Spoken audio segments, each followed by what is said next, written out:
Where would your game be if you had unstoppable dribbling skills?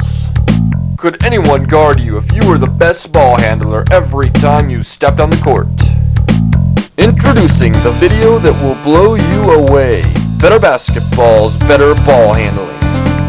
AKA Dribble Like the Pros, Better Ball Handling will teach you exactly how to execute the killer crossover, a cat quick spin, and every other overpowering move.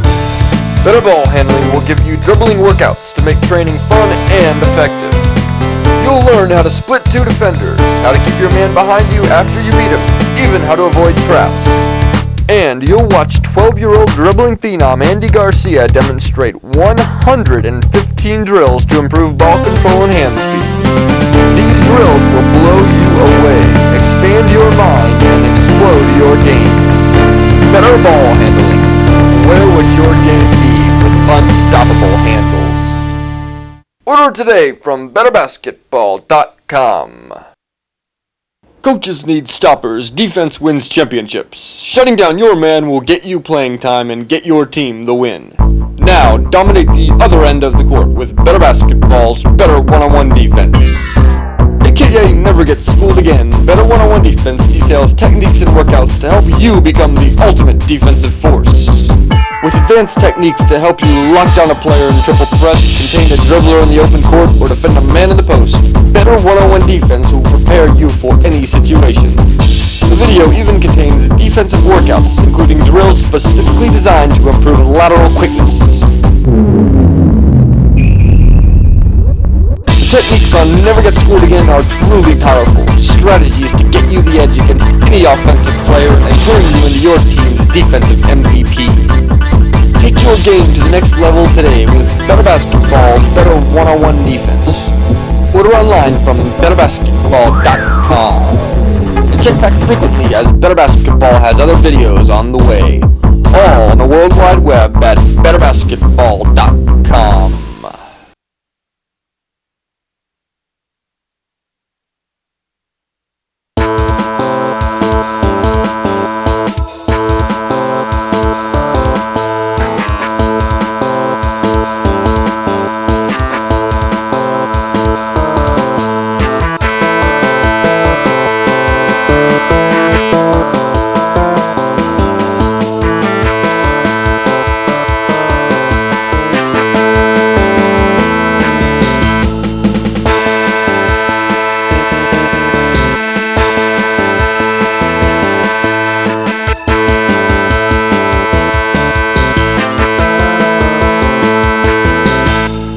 Hello, my name is Rick Torbett.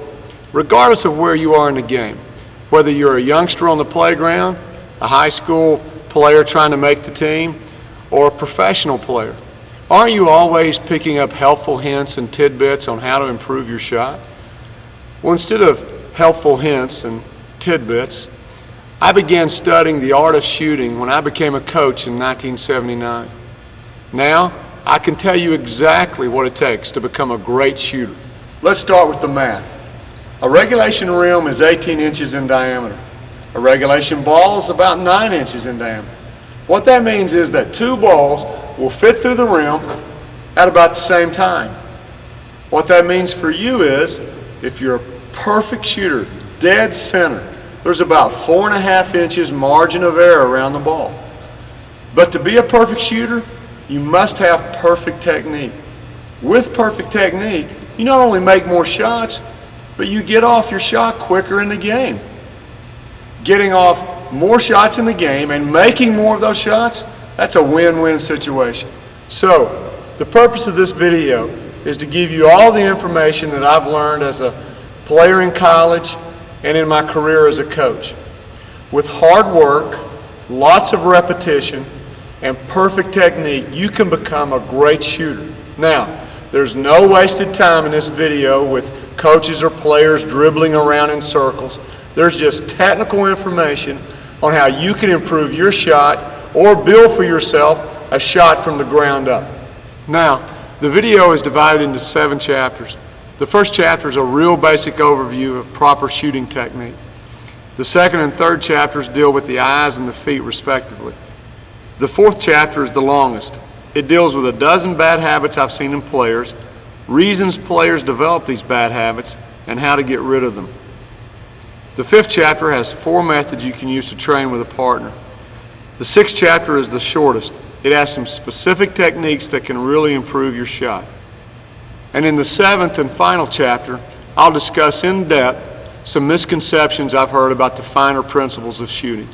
So, let's get started with Better Basketball's Better Shooting.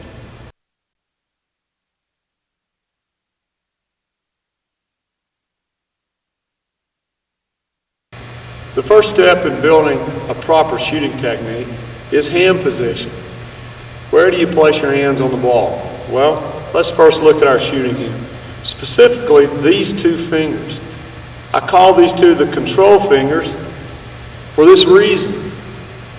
When the ball leaves my hand, that's the last 2 fingers that will contact the ball or control the ball, put any kind of control on it. They should be in the center of the ball so that they can control the center of gravity of the ball when it leaves my hand. My guide hand is going to be placed on the side of the ball. Now, both hands are going to contact the ball as much as possible. In other words, I don't want the ball to be jacked up like this on a thumb or on my fingers with some kind of air between either the guide hand or the shooting hand. I want fingertips, fingers, finger pads, thumb pad. I want them all contacting the ball, except just for the center of the palm there. Now my finger spread should be in a relaxed position. They shouldn't be as wide as they can be. They shouldn't be together. They should be in a relaxed spread on the ball. The last thing is hand position in relationship to each other. How do you judge that? By your thumbs. Take a look at the thumbs. They should, when you extend them, form a V. If you've got some other type of hand position on the ball, you can tell pretty easily that your thumbs don't form a V. So, hand in the center, guide hand on the side, contacting the ball, thumbs form a V. That concludes hand position. Our next section in building the shot involves the feet. The feet should be shoulder width apart for balance. Too close together, I'm going to lose my ability to keep my balance. Too wide apart, I lose my ability to pop off of the ground. The feet should be even, not staggered. Staggered makes me do 2 things: twist my body, and I don't get equal power up through the legs. I want my feet even to deliver equal power up through my legs, up through my shoulders. I'll discuss this more in the chapter on misconceptions. The feet should be pointed toward the goal. If they're not pointed toward the goal, it has a tendency to turn my shoulders. To keep my shoulders straight and keep my shot straight, I want to start out with my feet pointing toward the goal. Things to check before you shoot. The first thing to check are your elbows. We don't want them out, we want them in. The second thing to check is your wrist. You want it set as far back as possible, preferably at 90 degrees. You also want a 90-degree angle at the elbow. If you do this, it sets the ball in the shot chamber, in the shot pocket. Vertically, that's from his chin to his waist. From here, he can pull the trigger and take a shot. He could still pass, he could still dribble. But this places the ball where his shot motion begins. It begins with his knees bending, and we don't want to bend too deeply, we just want to pop off of the ground. As he goes up, everything goes up, and the elbow, the shooting elbow, moves under the ball. And here comes the most important part, a part that I'll discuss in depth in chapter 7. He must time the release of the ball with his feet coming off of the ground. This ensures that all that power that's generated by his legs goes right up his body and into the ball. The reason you want to check your form after you shoot is it will confirm whether you've shot correctly, or it will indicate flaws that occurred during your shot. And the amazing thing is, correcting those things or confirming that good form will change future shots. It will either ingrain a proper habit, or it will allow you to correct a bad one. Katie's a left-handed shooter, and Katie, I want you to go ahead and pretend you've just taken your shot. It's just left your hand. And she's a left-handed shooter. This is her shooting hand. The first thing she should check is her arm in a relaxed and full extension. I don't want her to have a bend in her shooting arm. I also want her to check her fingers and see that they're pointed down to the ground. And I want this hand, just like her arm, to be floppy and relaxed. I don't want it to be flexed. Now, while she's here, she can also check her feet and see that she hasn't overstepped, because this will turn her body. Katie is also going to check between her forearms and her wrist, see if she can see the goal between them. And she's going to check her feet and make sure they're pointed toward the goal. Katie's going to check her guide hand. A good way to remember the proper form for this is to think about the tomahawk chop and how you would hold your fingers and your thumb. That's just about right. Thumbs up, fingers up.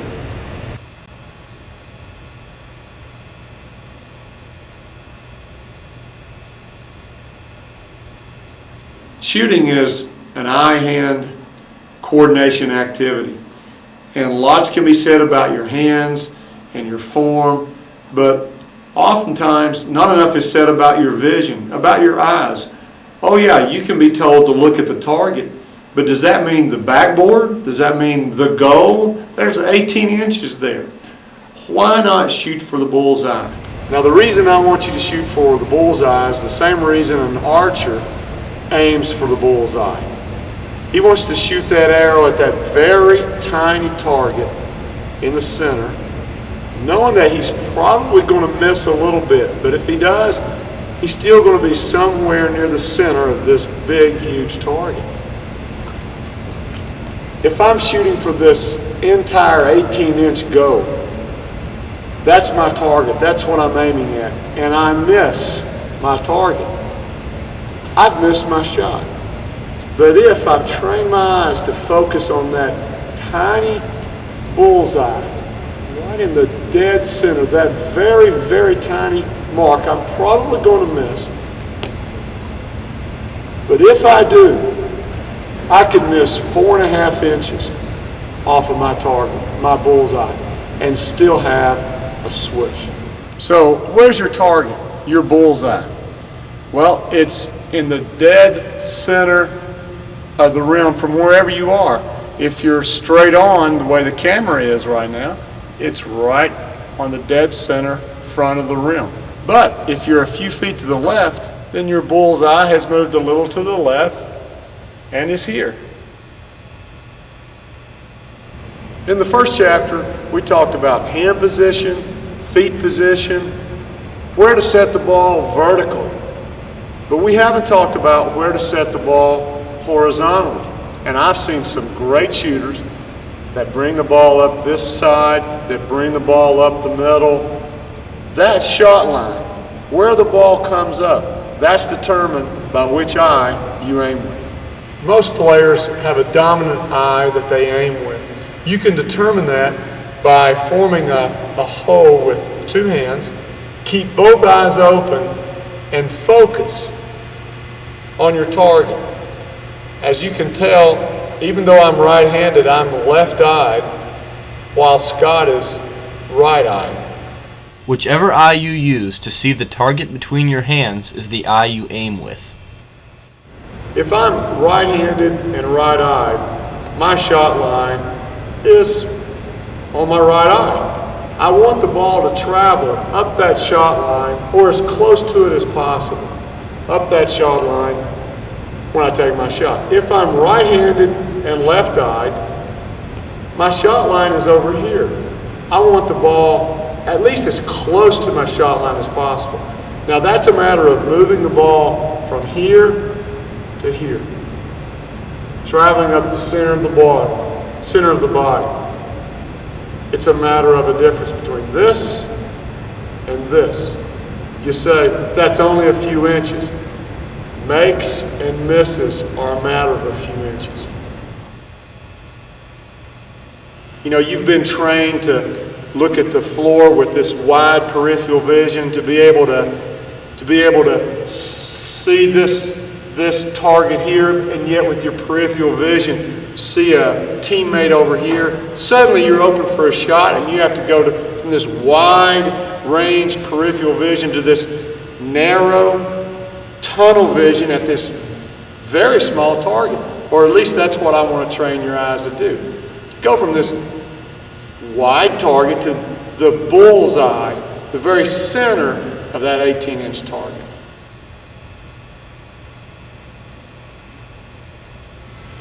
The first way to train your eyes is to locate the goal as early as possible.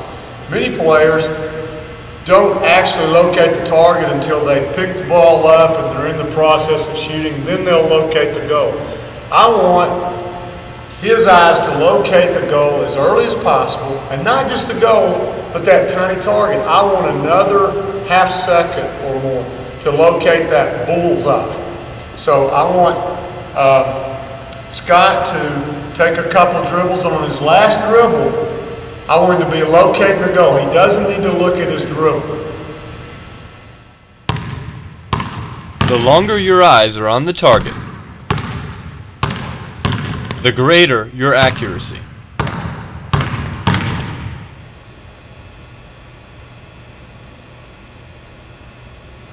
What we're going to do is train Mike to locate the basket early with his eyes and to catch the ball with his peripheral vision. We're going to do that by making him touch the sideline, come into the shot, locate the rim first, and the pass will come in the air. He'll catch it with his peripheral vision. Okay, Mike?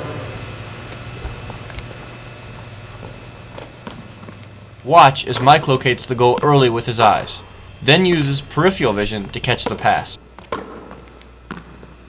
This gives him more time to see the bullseye, which leads to more makes. After practicing this technique, Mike learns to catch passes almost entirely with his peripheral vision. The third way to train your eyes is to shoot the loops. You can't stop and paint a bullseye on the rim. There's no need to. There are some natural small targets already attached to the rim, the loops. All you need to do is position yourself so that this is dead center of the target. Line your shot line up. You're going to focus so hard on this half-inch target that you get a headache. You're going to keep your eyes on it from the beginning of your shot to the finish. Don't take your eyes off it. Don't follow the ball in flight. Keep your eyes on that until the ball goes through the hoop. You can catch one of these rungs from almost any angle. Let's say that you've moved over here. There's still a rung that you can find dead center of the goal, like this one. Watch as Scott positions himself so that his shot line is lined up with a loop on the rim. This technique is strictly for training. Scott is learning to quickly find a target and then focus on it. Standard rims have 7 loops that face inbounds, so there are 7 different spots from which you can train your eyes.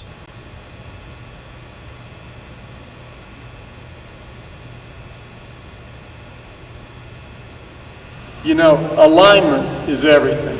Keeping the ball straight is a huge part of why the ball goes in or why it doesn't. To keep the ball straight, our body must be straight. To keep our body straight, our feet must be pointed toward the goal. They must be straight. And there must be balance there. Your feet are the beginning of your power source, and we've got to have equal power coming up through the body. You can't have it offset or it's going to throw you out of alignment. Now, there are 2 ways to set your feet. One is in a hop, the other one is in a 1-2. When you're in the game, you're moving at various speeds and various angles. You need to get your feet square and balanced and pointed toward the goal before you take your shot. Now there are only two possible ways to do that. One of them is the hop, the other one is the 1-2. Let's first take a look at the hop. Some coaches call it a jump stop, a 2-foot jump stop. The reason is you're actually going to jump, get some air under your feet, and land with both feet hitting the ground at the same time, square, underneath you.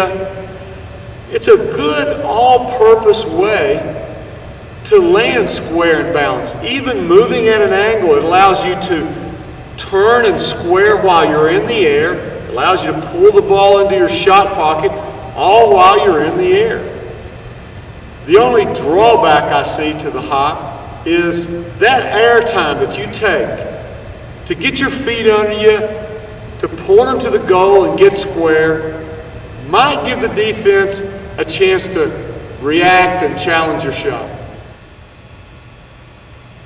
The other way to get your feet set is the 1-2. It doesn't have the disadvantage that a jump stop or a hop has. It doesn't have the air time that takes a split second more to get the shot off. It looks like this. If I'm coming straight into the goal, let's say I'm dribbling with my right hand, my left foot stops my momentum, my right foot steps right up under me, I'm square, I'm balanced, I'm pointed to the goal, I'm ready to take my shot. If I'm coming in with my left hand, my right foot breaks me, my left foot steps up, shoulder width apart, square, pointed to the goal.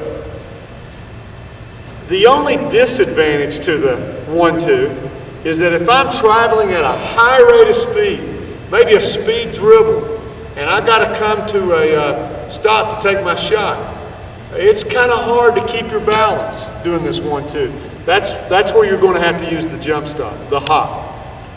When coming in at an angle, the 1-2 is used to break me, to stop me, and to pivot and square up. Foot moves right up under my shoulder, pointed to the goal. Nice advantage when I'm coming in with my strong hand, with my shooting hand. This foot breaks me, and the dribble is right here, okay?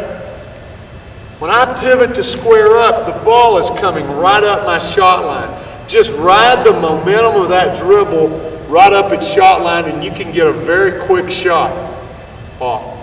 When coming in from the left side, my weak hand, my right foot, the inside foot, breaks me, and I pivot and square up. Just one problem. The ball is nowhere near my shot line. So my left hand, rather than reach over and grab the ball and bring it in here, I want to be efficient and smooth and quick and deceptive. I want this hand to become a pickup hand. I want it to bring it to my shot line. So I stop, pivot, square up, it comes to my shot line, I take my shot. Now, let's look at some basic examples of the hop and the 1-2.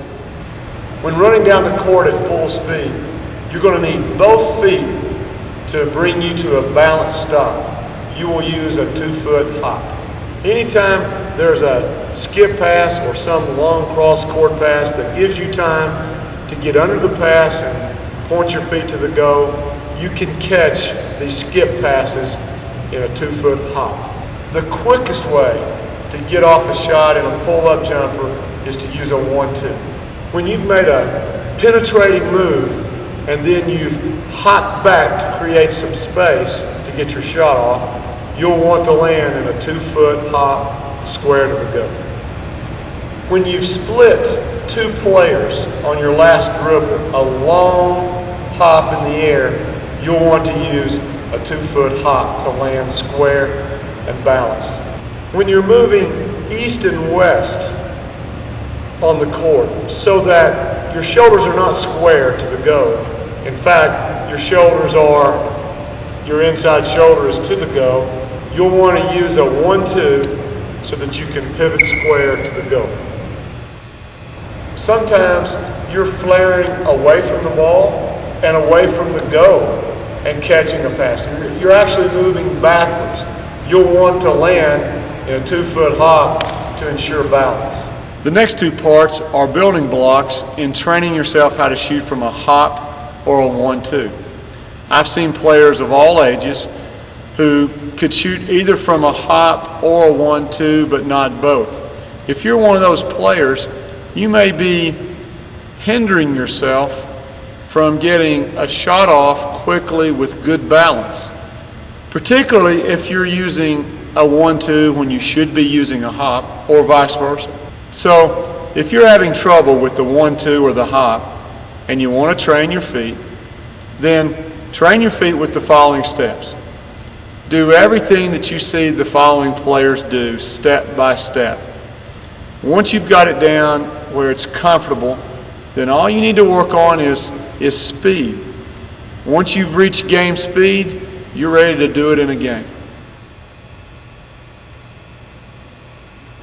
To train yourself to catch and shoot out of the hop, you're going to step with your left foot, spin yourself a pass, jump, catch in a hop, take your shot.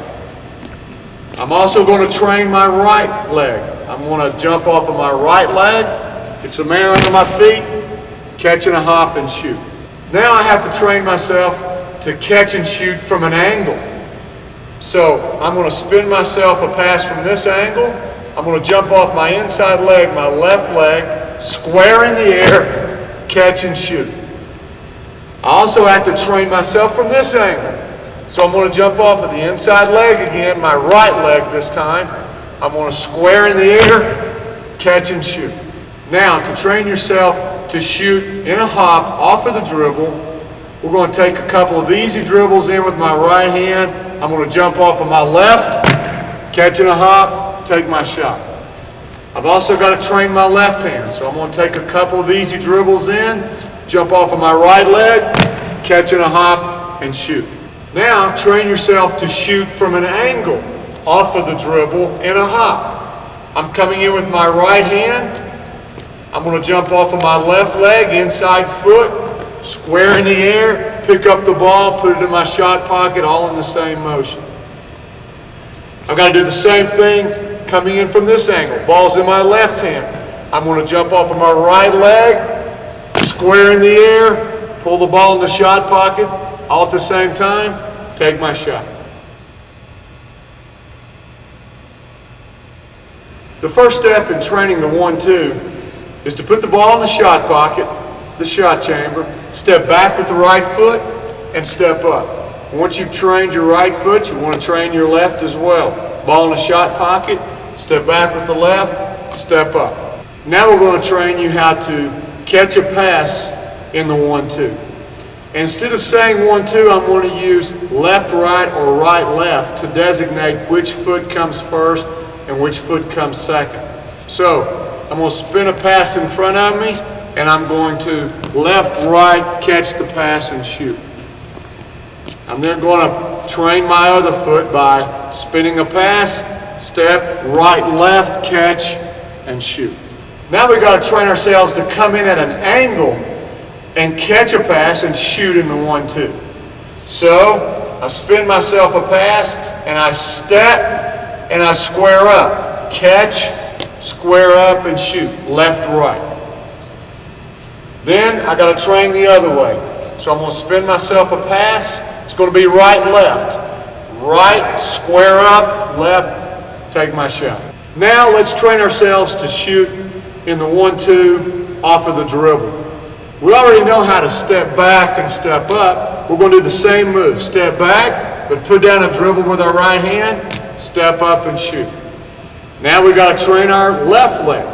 So we're going to step back with our left, put the dribble down with our left hand, step up, pop up and shoot. Our next step is to coordinate our steps, and that's done by just taking a couple of easy dribbles and finish with a left, right, and take your shot.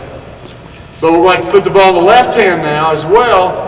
Ease in there with a couple of dribbles and right, left, take my shot.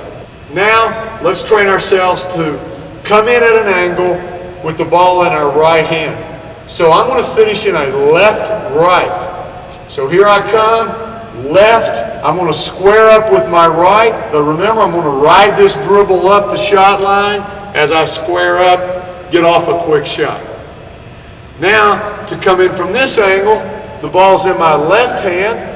I'm going to finish in a right-left. So here it comes, right, and as I square up with my left hand's going to be my pickup hand to the shot line, square up, take my shot.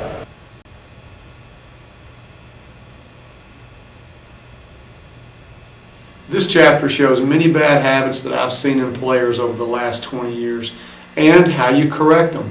Now, bad habits can obviously make you miss shots, but they can also do other things like slow down your shot release and hamper your ability to get the ball off in a game. In order to correct some of these bad habits, you may have to take time off from playing. When you're playing by habit. And in order to correct bad habits, in order to get that groove out of you, you may have to take some time off from playing and just put in consecutive days, maybe weeks of reinforcement to get those bad habits out and put proper habits in.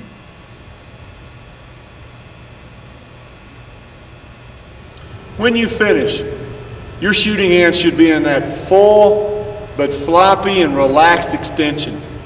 That floppiness is what gives you the shooter's touch. I've heard it said he has that shooter's touch. It's nice and soft. If he catches a little bit of rim, it still goes in. That floppy shooting wrist puts that shooter's touch on the ball. But some shooters develop a bad habit of flexing on their shot. And when you do that, that flex takes away that soft shooter's touch that's so important to becoming a great shooter. So how do you get rid of that bad habit of flexing? You wave goodbye after your shot. Immediately after you release your shot, you wave goodbye a couple of times. This will affect future shots. Why? Your mind begins to think, as soon as I shoot, I'm going to have to wave goodbye, and all of a sudden you begin to relax that shooting arm. And you begin to develop that shooter's touch. The correct elbow position is here, pointed at the goal. And the reason is our arm works in this plane. This is the way our arm works, like a lever, okay? And this plane should be pointed at the goal. Now, if this elbow, which I like to call a flying elbow, if it flies out here, which often it does, then our plane is this way, and when the elbow goes up, we have a vector that's sending the ball to the left, not down our shot line. Now, how do you correct this flying elbow when you see it? When you see it up here and you don't see it pointed at the goal. You don't correct it up here. You correct it here in the shot pocket. The elbow will probably be out here. You want it in here. And that's a good way to remind yourself when you're training this bad habit out of your shot is here in the shot chamber, tap your side just like batters in baseball do. Tap it, remind yourself to keep it in so that it stays in this plane with your shot line as you go up. When you finish, your guide hand should be in a tomahawk chop position with the thumb back and the fingers pointed to the ceiling. But I see shooters flipping the ball with their guide hand thumb. Now, why do they do this? When they were young and felt like they needed the power to get the ball to the goal, they would use two hands and flip it with this thumb. As they got older and they're able to shoot with one hand, this guide hand thumb stayed in their shot. Well, I see two problems that arise when you flip the ball with your guide hand thumb. The first problem that arises is it puts a world spin on the ball, and that presents a world of trouble. If the ball catches any of the rim, it'll kick out. The second problem with the thumb flip is that it's a force that sends the ball in that direction. So the player compensates, maybe by getting a little flying elbow here, to move the ball back in this direction. All of a sudden we have a vector working this way and one working this way to try to keep the ball straight. You're going to have to over-practice a lot to make that work. So, how do you get rid of that guide hand thumb flip? The best way I know is with a coin. Take a coin, place it between your thumb and finger. Now I can still pick the ball up, I can still guide the ball, but there's nothing to flip with. It's the simplest and best way I know to correct that guide hand thumb flip.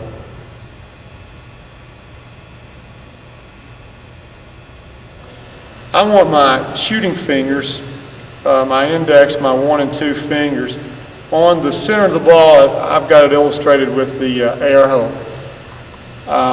I don't want this hand on the side. If it's on the side, it will send the ball maybe off to the left. It's going to put some type of unnatural spin on the ball, and I'm wanting this type of perfect backspin. So this hand and these fingers need to be right down the center of the ball. Now, I don't want this hand, my guide hand, working against that hand. That's why I put it on the side.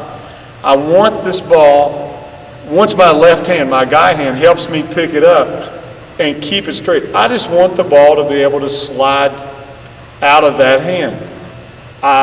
That's why when I see these kind of hand positions on the ball, anything other than that, I feel like this guide hand is working against this hand.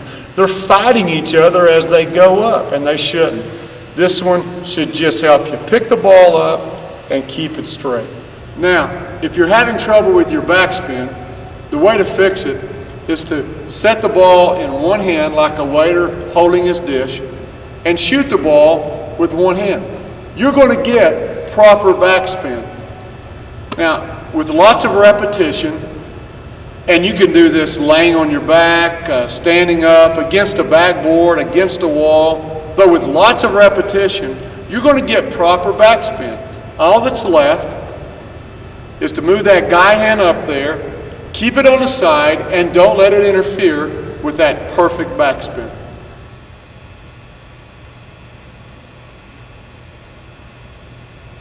When you shoot, there are two reasons you don't want to move your head.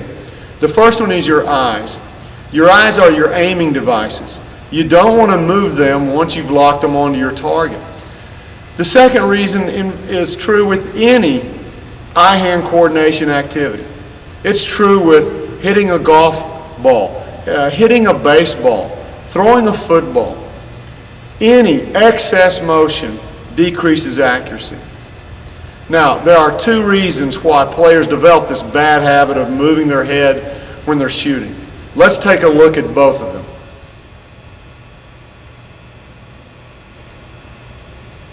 One of the reasons that shooters move their head at the point of release is they've blocked their vision with one of their arms. Now, this is what I want. I want to be able to see the goal right between my forearms. I want to frame it just like this. But perhaps their arm is blocking one of their eyes.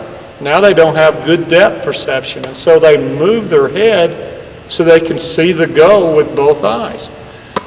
The other reason is maybe they're left-eyed, they aim with their left eye, and so they've brought the ball up over here, and they move their head in order to put this eye on the shot line. Again, some excessive motion with the head that we want to eliminate. One of the most common reasons for head movement at the point of release of the shot is the shooter's trying to get too much power from his arms. So there's this jerking motion, and it moves the head back, and you can usually spot that and use that to tell you that you've got a power problem somewhere and you're trying to compensate with your arms, and it's making your head jerk. Proper arc on the ball.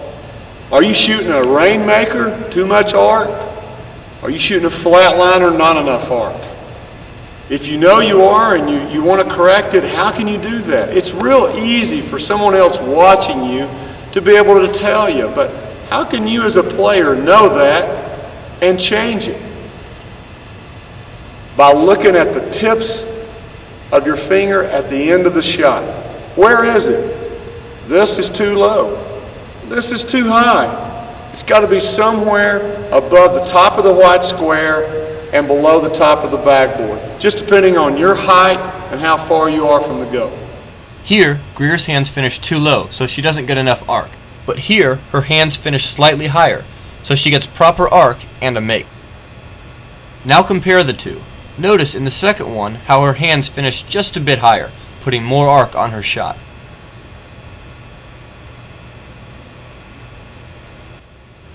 The correct way to follow through on your shot is with both arms up, looking between the goalposts, keeping your body square, keeping your body from twisting. But oftentimes players will focus so much on the follow through that they allow this guide hand to drop. And in doing so, it turns their body, it puts a torque on the shot and a twist. The way to correct this, of course, is to check your hands after the shot.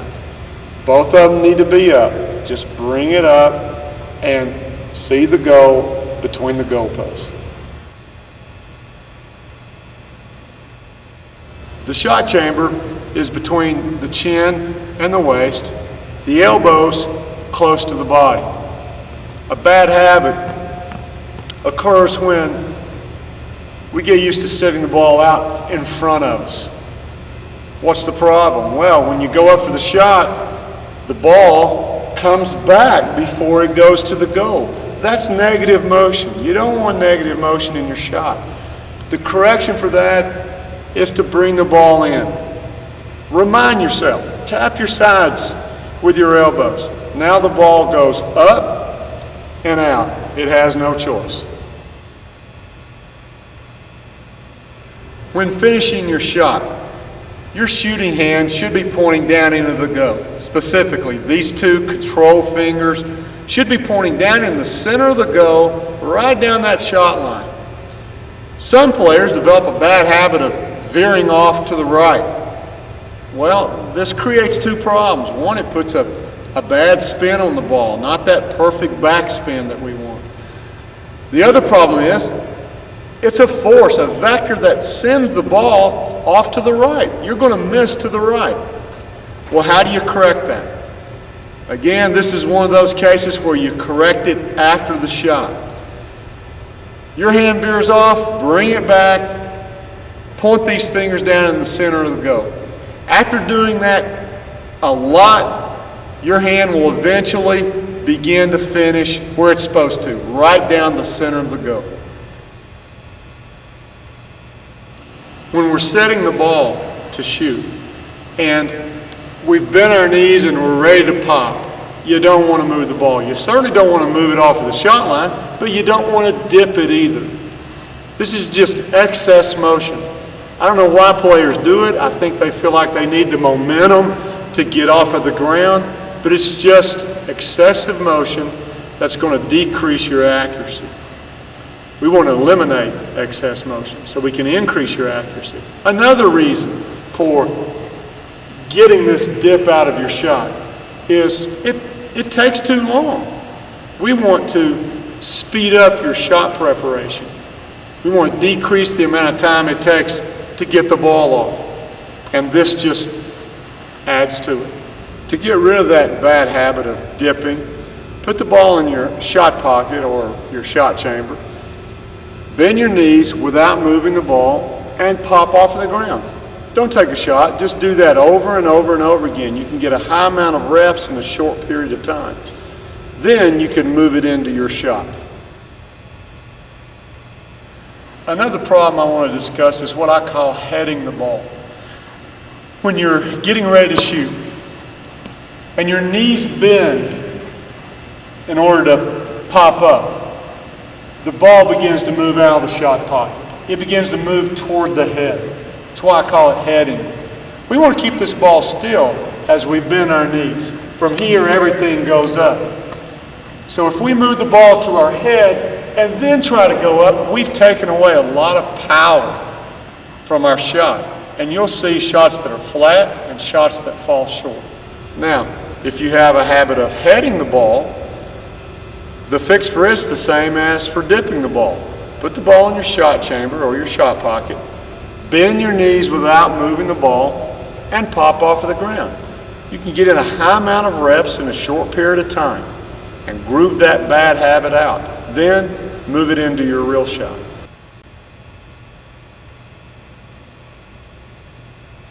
You know, there are lots of things you can do by yourself to improve your shot, but here are some things you can do with a partner. One of the methods of training with a partner involves being on a line that is your shot line. And we're going to just try to use that line to keep the ball straight. So both partners are going to go through their regular shooting motion. They're going to clear the ground. They're going to let the ball bounce once between them. And we're shooting for this 2-inch target that's on the ground instead of this 18-inch target that's on the go. What I like about it is they're not trying to make baskets, so they can focus on proper shooting technique. Go ahead, Scott. That's a swish. It hits that 2-inch target. We're talking no rim. We're talking dead center. Go ahead, Jasmine. Can't get any better than that. Another technique to train the shooter involves just creating a wall. This wall is a distraction to the shooter, so I want to train the shooter to ignore it, but also it provides a wall to shoot up and out and over, rather than shooting like a jet taking off. I want to shoot up and out, and this wall provides an actual physical wall for the shooter to do it.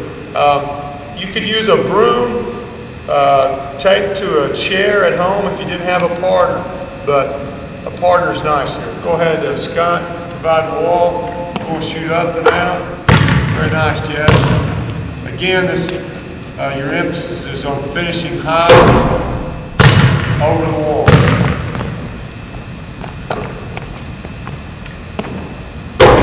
You know, most shooters think they're guarded right here. And if you can get the ball up and out without it being touched, that wall might as well not be there.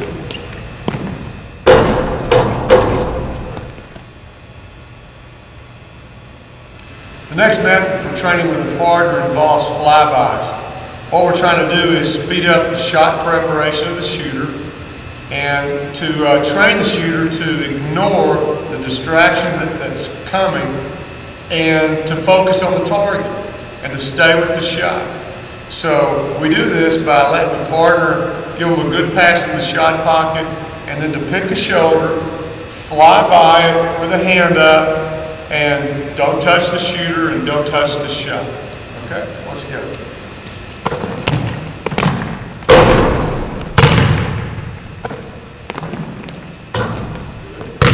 Catch and shoot. Here we go. Very nice. In order to make their release quick, Jasmine and Scott want to do as much of their shot preparation as possible before they catch the pass. First, they take a look at the goal to find their target and start to gauge the distance and the direction. Second, they square their body to the goal. Third, they give the passer a good target so the pass will come right to their shot chamber. And finally, they bend their legs so that they can take the shot as soon as they catch the pass. By doing these 4 things, they're cutting down the amount of time it will take them to get their shot off. Notice here how Scott is using the hop and Jasmine is using the 1-2. Who's going to blink first?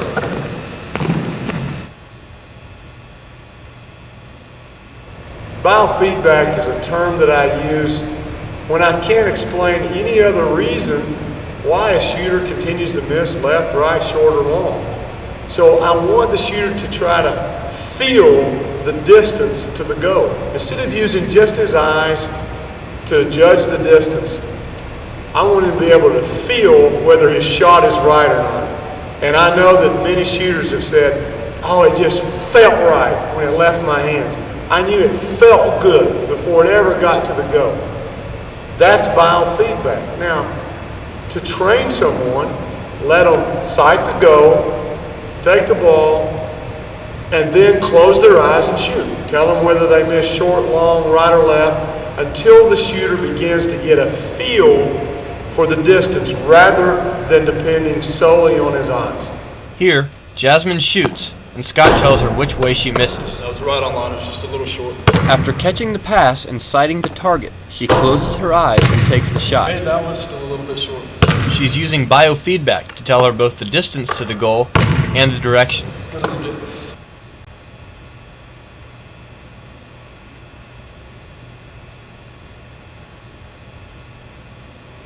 When shooting a bank shot, don't square up to the bullseye that's on the rim. Square up to the bullseye that's on the backboard, your target on the backboard.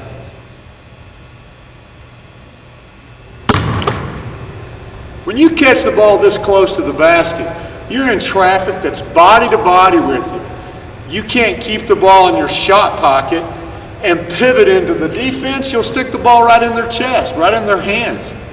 You must begin the motion of your shot as you pivot so that the ball is already above your head when you face the defender. When you shoot, you want your weight into the shot. This means you may land a little closer to the goal than where you jumped. How far is okay? I think the length of your own foot is about right.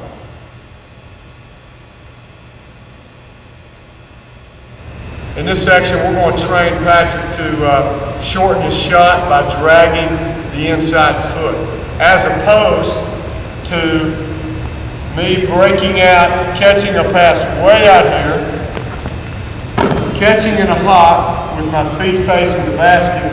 I'm at the NBA 3. So we're going to shorten this pass by letting Patrick drag this inside foot and then step back to it.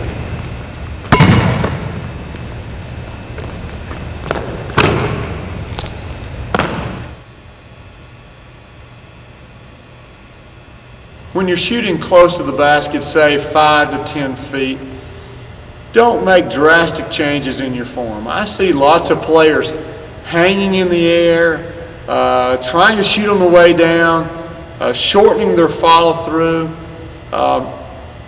Instead of doing that, just think about slowing your hands a little bit at the top of your shot. That way you don't change your form from the way you've trained it at any other distance.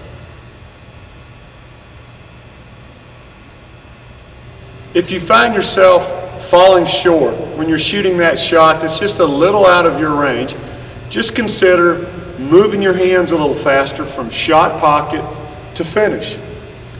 Don't think about changing your form to get more power, just speed your hands up.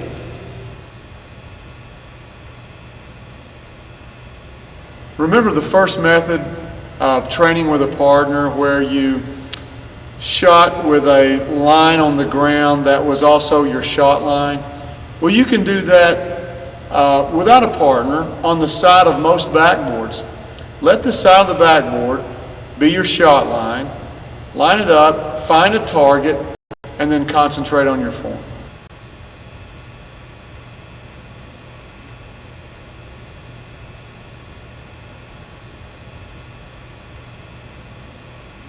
The first misconception that I want to address comes in hand contact with the ball. I often hear the phrase, shoot the ball on your fingertips, get the ball up on your fingertips, something about fingertip control on the basketball. Now, I understand, I think what is meant by that the ball, you want to control it with your fingertips when it leaves your hand. But when you're setting the ball, and you're in the motion of your shot, you want fingertips, fingers, finger pads, all of that touching the ball. Why? For control. You want control of the ball and you want feel for the ball. It's kind of hard to control the ball when you've got it on just on your fingertips in the motion of your shot.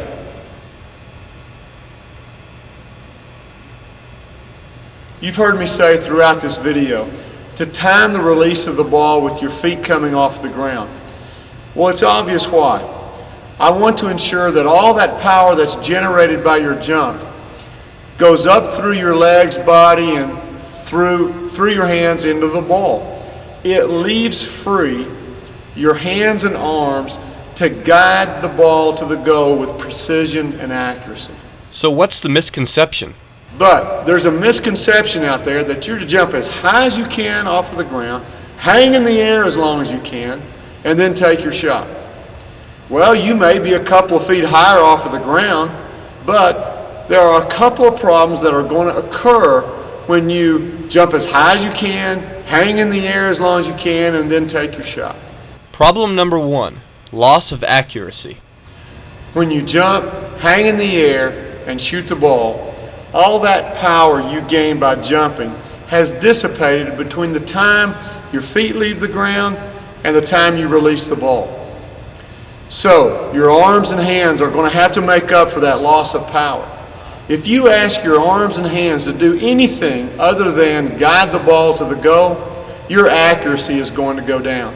So, the first reason for timing your release with your feet coming off the ground is that in doing so, you will increase your accuracy.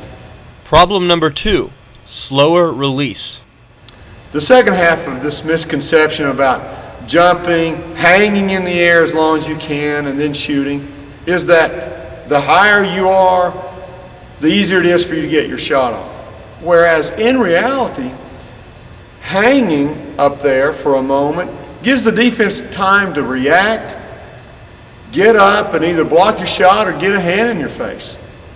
If you're going to time the release of your shot with your feet coming off the ground, the shot's already gone before the defense has a chance to react. So, timing the release of your shot with your feet coming off of the ground not only makes you a more accurate shooter, but it makes your release quicker as well.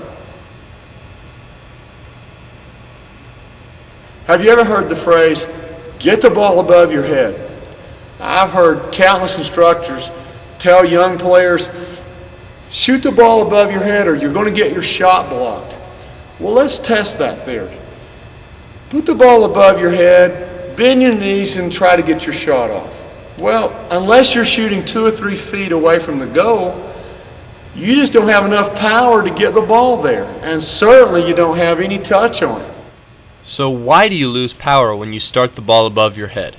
There are 2 reasons why you lose power when you start your shot from above your head.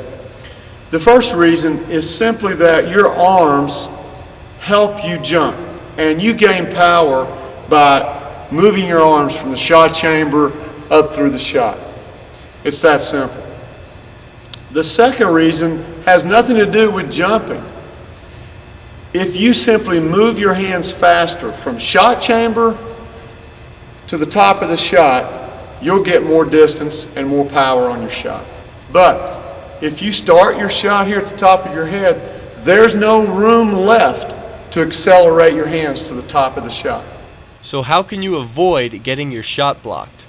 So what do they mean when they say, get the shot up, shoot above your head? They don't want you to get your shot blocked, neither do I. But it has nothing to do with where you start the ball, where you set the ball. You set the ball in your shot chamber and you shoot up and then out. If you started here and shoot out, of course you're going to get your shot blocked.